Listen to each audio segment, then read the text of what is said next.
রসুল আকরাম সাল্লাল্লাহু আলাইহি ওয়াসাল্লামের উম্মত হিসাবে প্রত্যেকটা উম্মতেরই কাজ হচ্ছে জীবনের সর্বক্ষেত্রে সর্ব অবস্থায় আল্লাহ রসুল সাল্লাল্লাহু আলাইহি ওয়াসাল্লামের আদর্শের অনুসরণ করা। এই অনুসরণটা শুধু রবিউল আউয়াল মাসই নয়, বরঞ্চ জীবনের শুরু থেকে একেবারে শেষ নিঃশ্বাস পর্যন্ত আল্লাহ রসুল সাল্লাল্লাহু আলাইহি ওয়াসাল্লামের অনুসরণ, আদর্শের অনুসরণ করা প্রত্যেকটা মুসলমানের উপর কর্তব্য, দায়িত্ব, অপরিহার্য। তারপরও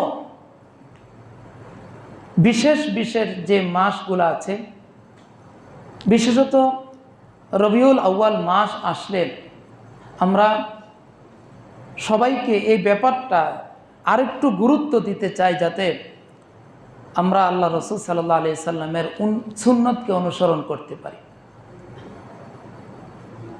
আল্লাহ রাব্বুল আলামিন বলেন যে কুল ইন কুনতুম তুহিব্বুনাল্লাহ ফাত্তাবিউনি ইউহিব্বুকুমুল্লাহ, যে নবী হে, আপনি আপনার উম্মতদেরকে বলেন ইন কুনতুম তুহিব্বুনাল্লাহ, যদি তোমরা আল্লাহকে ভালোবাসতে চাও, ফাত্তাবিউনি, তাহলে আমি নবীকে তোমরা অনুসরণ করো।